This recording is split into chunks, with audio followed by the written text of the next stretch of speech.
if I don't pull my headphones out accidentally by slamming my hand on the table, which I nearly did there. This is 96.9 AllFM with me, Daniel Zlupko, the Saturday morning breakfast show. I'm very, very pleased to say I have a guest in today. It's author Alan Grove. Welcome. Oh, thanks for inviting me. No problem. No, thanks for coming along. How are you doing? You okay? Yeah, good. Thanks. Yeah. Is it still raining out there? It looks a bit bright out there now, actually, doesn't it? Yeah, it's not raining. It's just a bit. The roads are wet. Yeah. When I was driving here this morning, it was raining quite heavily. And because of the way it's settled on the roads, it was just like a shine. It was like reflection. Yeah. Couldn't see anything apart from lights bouncing off the road at me, traffic lights. Yeah. Couldn't see the white lines.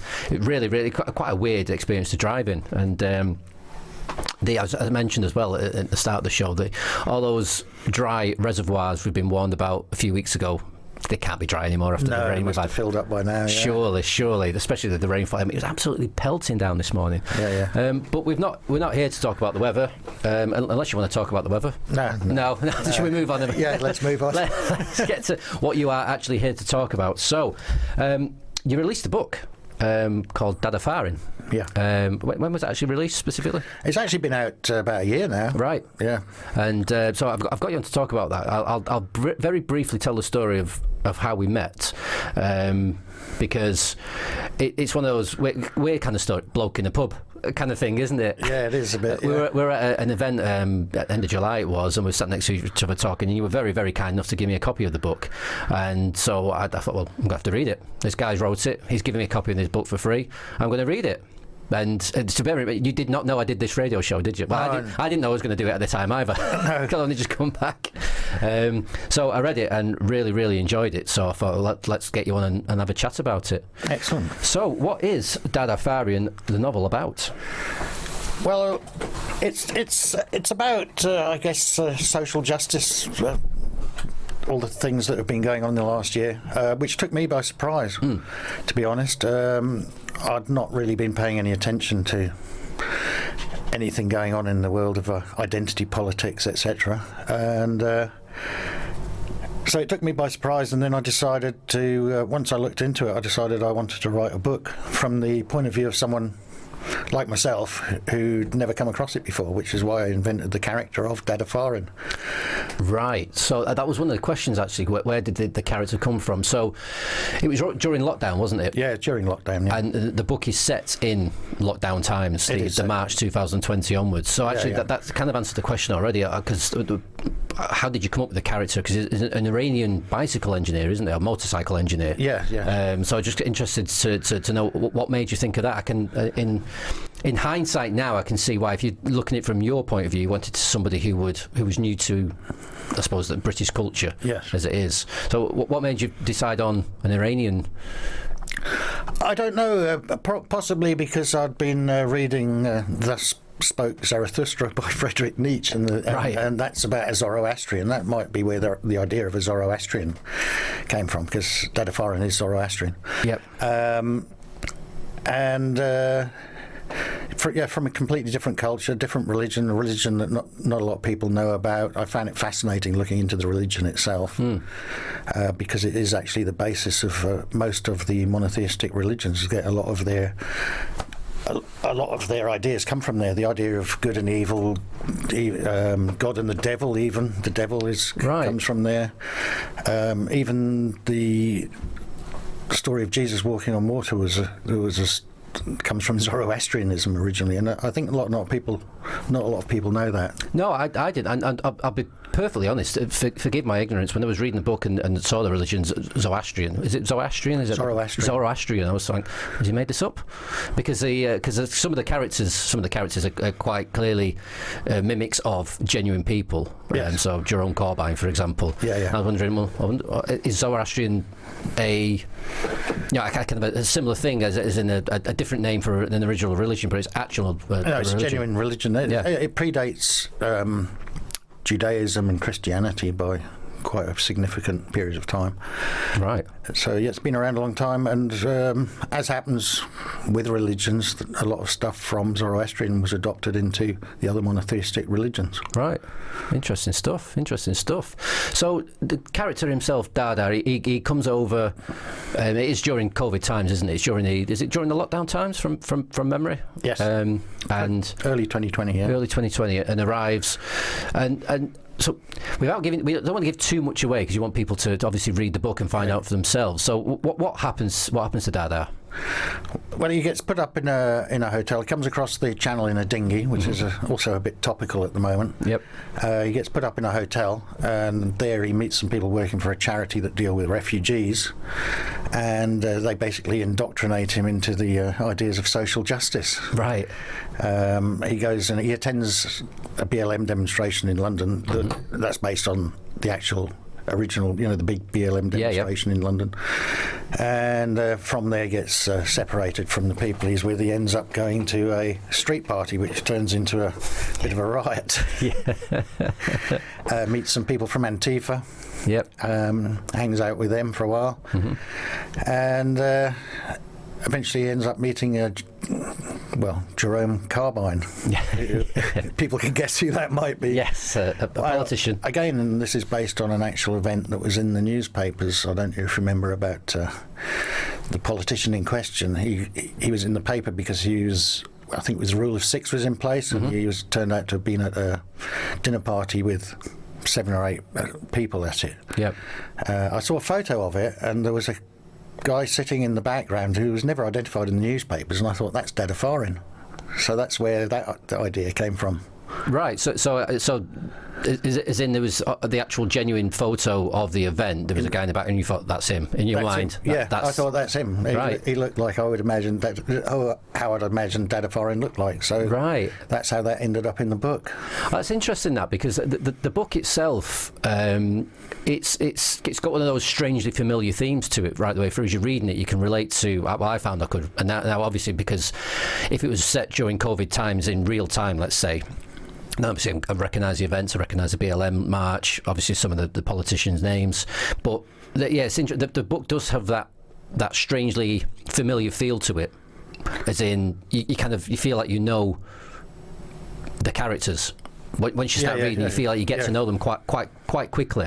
Yeah, well, that's good. It was based on real events. I based as much on real events as I could in the book, especially near the beginning. Yeah, and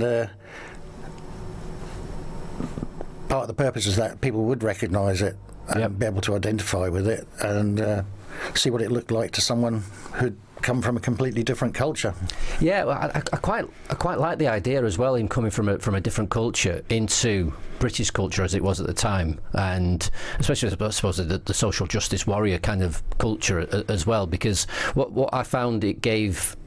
And I don't know if I'm guessing this was intended. I suppose it did represent you, didn't it? You were new to it. He's new to it. Yeah. And it gave you that kind of sphere to look at these kind of events from a could I say a neutral view, but a view of I know nothing about this. Where it's all completely new to him, as it was to me at the time. I'd not really paid any attention to it. I've never been political or anything previously. I grew up in southern Africa, so I had some experience in apartheid South Africa, so I was exposed to some sort of politics there. But I'd never been politically motivated myself. I just got on with life. It was when it affected me directly that's what led to me writing the book. Right. So what was the direct effect? Well, at the time, during the first lockdown, I was working for a group. They were called Headbands for Heroes, and they were delivering their headbands to make wearing a mask easier. All right. Okay. More comfortable, and I was delivering them to hospitals, care homes, and anyone working in the health sector. And on my motorcycle, the roads were completely empty. Didn't see anyone around. Everyone was saying, stay at home, save the NHS, keep your distance from people. And I was quite shocked when I saw that original BLM demonstration. Like, why is it suddenly okay for people to congregate en masse? and especially that it was influenced by an event that had happened in another country. So that's what first got my attention, and I thought, what's going on? So I started doing a bit of research. I went on BLM's website, and I was a bit surprised by some of the stuff I saw on there, like abolish the, defund the police, abolish the nuclear family. That's the one that really got me. Yeah, it's interesting because not a lot of people know that. I don't think it's on the website anymore, is it? Some of it's still there, but they have removed some of it. But yeah, this was all on their website, and I did a post on Facebook, put a post on Facebook about it, and all I did was mention what was on their website. I did start the article by saying some strange form of mass hysteria seems to have gripped the UK. Yep. And a few people took offence to it, and several people I'd known for years unfriended me. Right. And I thought, what's going on? What's going on here? Why are these people getting so carried away with this? So I delved further and further and further into it, and I've always liked researching stuff anyway. If I hear something, I'll always research it, and I'll always double check it, triple check it. Yep. So I did a lot of research, and then I thought, what could I do with all this research I've done? And that's when I thought about writing a book. Right. So yeah, so it wasn't an intentional thing to, I'm going to write a book, let's research it. It was, no, I've researched it. Actually, what do I do with all this information? Yeah, that's exactly how it happened. Yes. Ah, right. No, interesting. Right. So let's have a bit of a break. We'll play a song, and then we'll talk more about the book and publishing and other such matters. Play the new one from Yeah. This is 96.9 AllFM with me, Daniel Zlupko, special guest author Alan Grove, and we're just laughing because I struggle to put my headphones on, which is quite a fundamental thing for someone doing this kind of job, if it's called a job. But so hobby. Yeah. So welcome. We've been talking about your book, Dadafarin. We just spoken about the book. We're going to speak about it more later on as well. But what I thought would be quite interesting thing to talk to you about is publishing, and the reason being you've self-published this book, haven't you? Yes. And I want to ask a question of what publishing actually is from start to finish. What does a publisher do? And where I'm coming from is I've heard the phrase publishing for all my life, and for a lot of my life didn't really think about it, didn't know exactly what a publisher does. So I just thought for those who don't know, it'd be great if you could just let us know what a typical publisher would do and what you've had to do doing the self-publishing route. Well, publisher, you'd send them, an author sends them the manuscript, and the publisher pretty much takes over from there. They'll get it proofread, make suggestions if anything needs changing, and it'll go to an editor, and then from there it'll go to the people printing it, will set it up, cover designer, and eventually to a publicist as well. So there's quite a lot of people involved, quite a lot of stages involved. With self-publishing, obviously you have to do that. Do it all yourself. So the likes of J.K. Rowling or Stephen King or someone like that, an established author, they'd do the manuscript, they'd write the book, hand it to somebody else, and they'd take it over from there. They'd do everything else from there. Yeah, they'd correct all the spelling and grammar mistakes. Yep. Make any suggestions, get rid of words that have been repeated. In my case, my wife helped me quite a bit because she says I use far too many commas, and I probably removed a few thousand commas from the book at her behest. But it's things like that which an established author would not need to worry about at all. Someone would do that for them. Yeah. Did you try to get it published? I did try to get it published conventionally. Sent it to a few people, and I got one letter back from an agent saying he liked it, but it wasn't the sort of thing that they wanted to publish because parts of it are a bit controversial, I guess, which is what I'd expected in the first place. I only originally tried to go down the conventional publishing route. A friend of mine in London persuaded me to give it a go, at least. Yeah. And of course, self-publishing, the big issue you've got is that no one knows who you are. Yep. Yeah. So it's a sort of bit of a double-edged sword, self-publishing. Yeah, you can get a book out there quickly. There's a few things to watch out for, one of which is because it's published on Amazon. So I bought ISBN numbers because if you use one of Amazon's ISBN numbers, or even if you use their templates for designing the cover, you can only ever sell it through them. Right. So because I designed the cover myself and I put my own ISBN number on it, I can actually, if I want to, I could go and sell some to a bookshop, for example. Right. So there's quite a few things to watch out for when you're doing it yourself, and it is a lot of work. What is an ISBN number? What does it actually do? It's a number. Oh gosh, I can't remember exactly what it stands for. I should do. I should do. But it's a number on the book. You've got a barcode on the book, and it's got a number below it, and it identifies the book. So anyone can put that in a computer, for example, do a search, and the book will come up. Right. So it's like a cataloguing number, basically. I should have grabbed my copy. It's in the bag there, but I could have had a look at the ISBN number. So each copy of the book, Dadafarin, has got the same ISBN number. Yes, that represents it, and you've got your own. So we can actually get the book on Amazon then. Yes. Right now, that's where you can get it you can from. Actually order it through quite a few different bookshops as well. Right. Yeah. Right.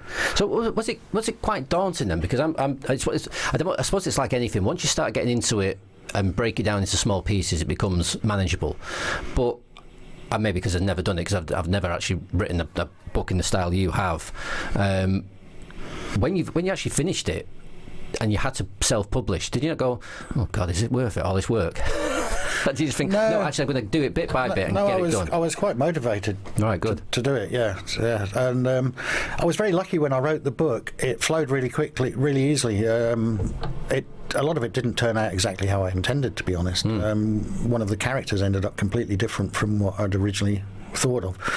So, unlike other stuff I've written in the past, I didn't have to sit down and come up with a firm structure for it. It just sort of happened, a lot of it, which was very nice, and it made the whole process easier, going through the self-publishing at the end of it. And there was a lot of editing involved. It took me a few months to get it sorted. One of the advantages of self-publishing is that even when it's in print, as it is now, if I read a copy and found something wrong, I can go back and change it, and then any other copies after that are sold will have been edited. Right. That's more of a what's a hand to mouth kind of, almost, with the supply of the book. Because it's print on demand. They're just printing what is on the Amazon website at the time. So I can change that at any time, and I have actually edited it a few times. Oh, interesting. Minor edits. Right. So the copy I've got might not exist anymore. No. Effectively. No, in fact, the copy you've got, the copy that's available now is very slightly different, yes. Right. Well, have I got a collector's item then? I don't know. It depends what happens long term, doesn't it? So once you've done I just want to get this point across as well, because again, it would seem quite daunting to me, but maybe if you're just in the mood, you're in the mode, you're going for it. You've had to find someone to print this for you. You've had to, you design the cover yourself. So that little things like that. Yeah. You've just had to do everything. You thought about it all yourself. Yes. Wow. Yeah, and it's actually on its second version of the cover, the first cover. I liked the first cover, but some people looked at it and said it looks a bit depressing because of the figure on the front, which is a photograph I took in India many years ago. Right. And what I liked about it is Dadafarin's surname in the book is engineer, and in the background on this photo it was written engineer, carved on a wall. Right. So I quite like that. And actually, when I first thought about cover for the book, that was the first photo I thought of. Right. So what I've done is modified the cover. The background's different. The body on the front is the same, and I've changed the head. It's actually a friend of mine. Oh, right. It's a photo of a friend of mine. Right. Yes. Did they know what they were going to be on the cover? I don't know if they know yet. I'm sure they won't mind. I actually will get hold of them. They live in Qatar. Right. Yeah, and likewise, there's one of the characters in the book is based on two friends of mine from the Middle East. Right. One of them does know about it, and he's quite tickled by it. Yeah. Good. No, I do like that, because I say that it probably feeds into the fact when I'm reading the book, I get very instantly. I got instantly kind of in tune with all the characters. It felt strangely known to me already, even though I didn't. Right. Good. Yeah, there is that feel throughout the book. Because when I was reading it, when I first started reading it after we met, I had it on my couch and I thought, well, this guy's giving me a copy of his book, how courtesy, I'm going to read it. And it was kind of going in the mentality of some bloke in the pub that's giving me a book. Yeah. Well, I'll give it a go. And after a few pages, I'm thinking, this is not a bloke in a pub book.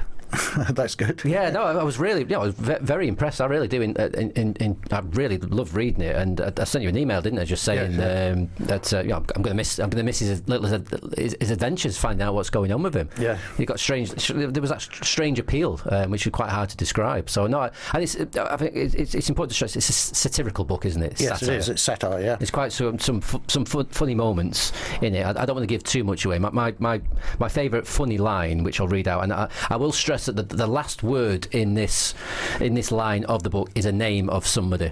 So it's Dadafarin was snapped out of his daydream by Boner. Okay, yeah. Which is the Jerome Corbyn. Well, Boner is he's a rock star. He's a rock star, isn't he? Yes, yeah. That tickled me when I was reading that, because obviously Boner is a person, and I can see what you've done there, I think. Yeah, okay. This is 96.9 AllFM. We're going to play another song, and then we're going to come back, carry on speaking about Dadafarin, Little Black Boxes. This is 96.9 AllFM, the Saturday morning breakfast show with me, Daniel Zlupko, with you up until 9 o'clock. 20 minutes, well, just short of 20 minutes to go. My guest this week is author Alan Grove of the book Dadafarin. Hello again. Hi.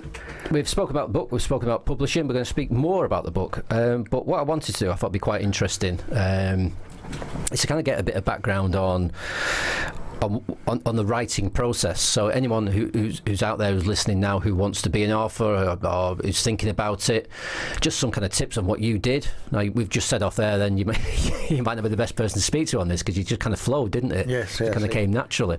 But in terms of the writing, because Dadafarin is not the only thing you've written, is it? No.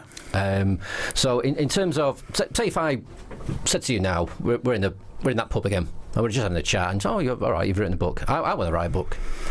What would your advice be? Because I know it's such a broad question, because you've got a literal blank piece of paper in front of you, haven't you? Yeah. Well, the main thing is initially, I think, to decide what you want to do with the book. Do you want to tell us just an entertaining story? Do you have an idea of what you want to get across in the book?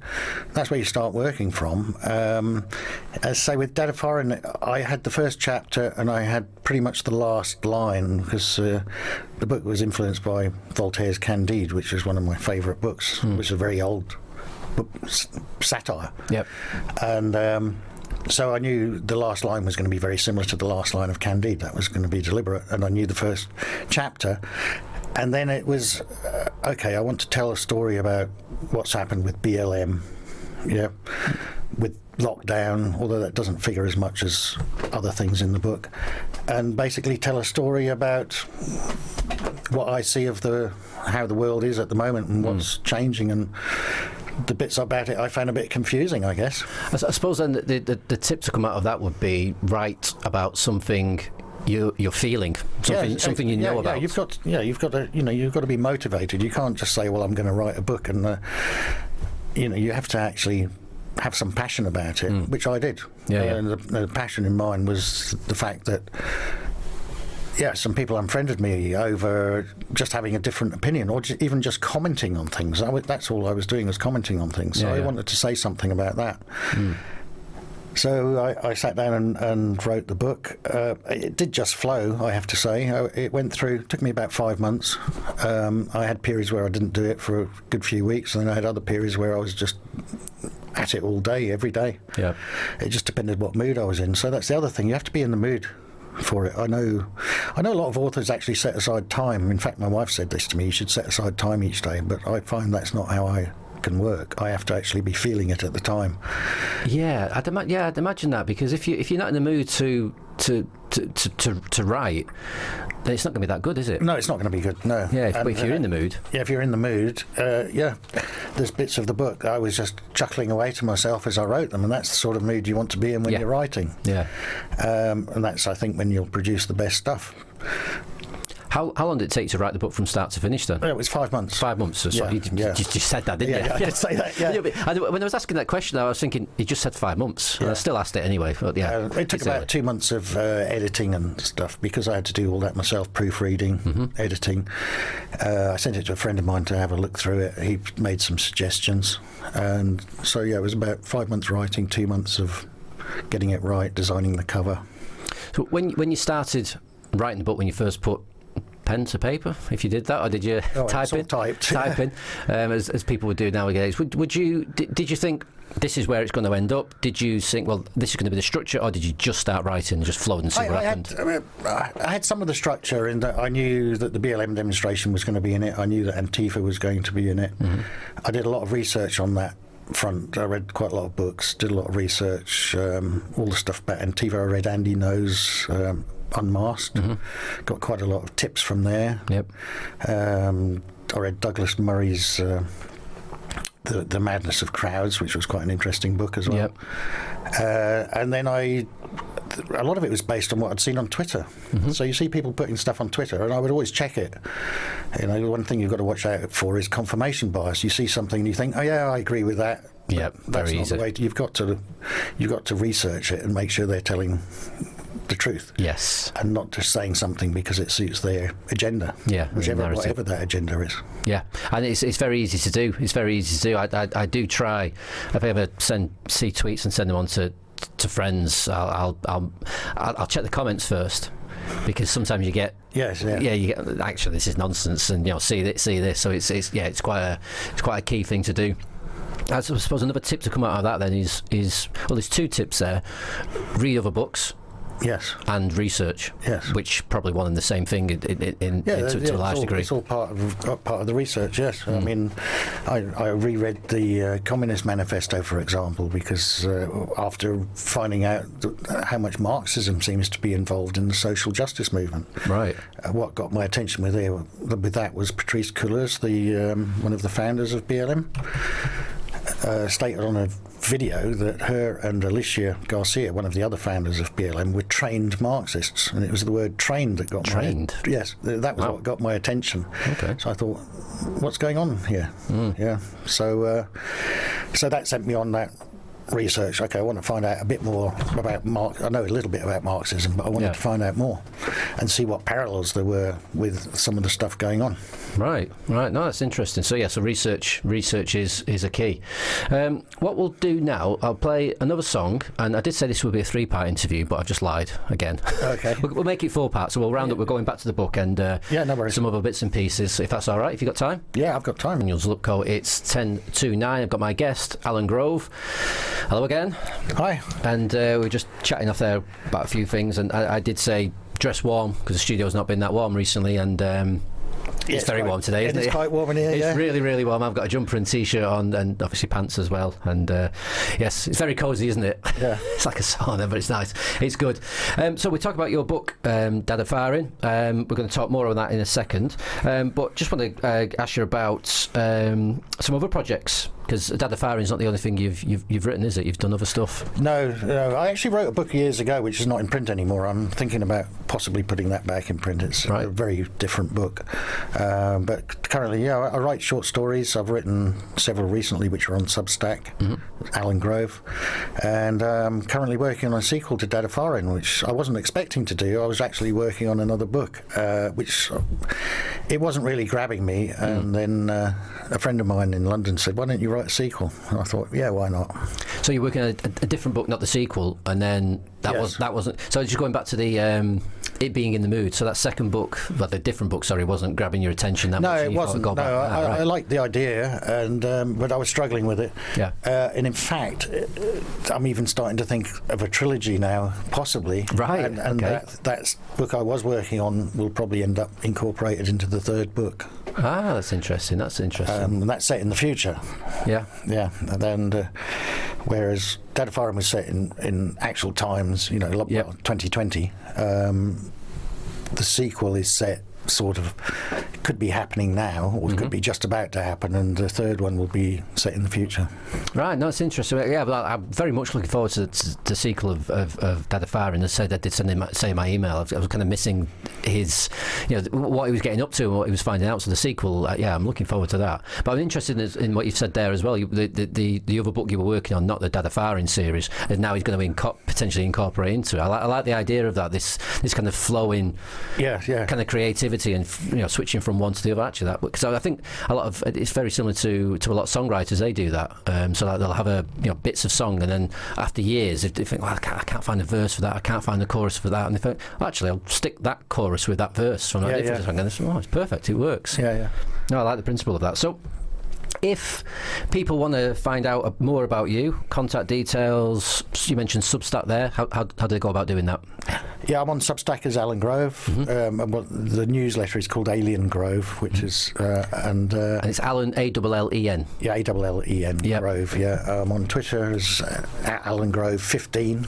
On Instagram as well as Alien Grove, I think, which is basically my name where the second L is changed to an I. Yep. There's a story behind that, but is it a broadcastable story? Yeah, sort of. It's just me and a friend of mine were going to a party once in Johannesburg. We got completely lost. Right. We couldn't find our way out of this little suburb, and then we found a sign and it said Alien Grove, and it was only later that we realised that someone had changed the second L to an I, and it just stuck in my mind, and I've used that as a writing name ever since. Right. Oh, interesting. Well, from what you've said, you can get your influences from what you said. You see things, and it kind of influence you to write something in your mind. And, Well, one thing that's always got me with an I is when you've got a to-let sign and nobody puts the I in the next to the O and the L to make it toilet. Oh, yeah. It surprises me that more people don't do that. Yeah, me too. I've often thought that myself. As soon as I've looked at doing it myself, to be honest. Because not enough people do it. It's probably one of the best bits of graffiti ever that people should do, and they never do. No, it's like when you see shop fitting, it always looks like shoplifting on vans. So a quick reminder, your Twitter handle is at Alan Grove 15. You'd have forgotten then, did you? Took you by surprise. I'm also on Facebook as Alan Grove. And what was the other one? Substack, Alan Grove or Alien Grove. And Instagram, I think, is the last one. There's too many, isn't there? Yeah, Alan Grove, you'll find me on if you look up Alan Grove, you'll find me on Instagram as well. The Instagram and the Facebook accounts are fairly new, actually. I only started them recently. So. But I'll be putting stuff on there, links to stories. Yeah. And the second book will hopefully be out, I would say, spring next year. Brilliant. No, can't wait for that. I'm very much looking forward to it.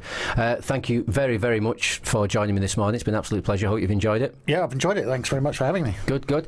Just quickly before I head off, no Mog this morning. He's not very well, so he's not here. So I'll be putting the computer on, playing some songs for the next couple of hours. This is 96.9 AllFM. It's 5 to 9. I am going now. I'm back next week. I've got 2 guests next week. In the first hour of the show, I'll have the lovely Mo Lovett from the Battle of Ideas Festival. Did a pre-recorded interview with her on Thursday night. We discussed the Battle of Ideas Festival, who's on, what you can expect, and in the second hour of the show I'll be having Chris Madden on from the band Spin Class, but also from the Take a Breather with treatments on the water, stuff like Reiki, healing, what's it called? Air candling. I should have written this down, shouldn't I? So I'm going from memory now. And reflexology as well. And if you take a look at the Take a Breather website, you can see it's treatments on the water, because he's got a canal barge where he does all the treatments. It looks absolutely brilliant. Perfect setting for such treatments. So that's next week on the Saturday Morning Breakfast Show with me, Daniel Zlupko. I shall bid you fond farewell. I'll see you next week. And last word? Buy my book. From Amazon. Yeah, we'll get that. I forgot that, but Dadafarin or the Pessimism, it's called, Alan Grove on Amazon. Brilliant. Available as an ebook or as a paperback. Nice one. And strong recommendation from me. I really did enjoy it, so I would go and buy it if I were you. Thanks very much. Thank you. Cheers. See you later, guys.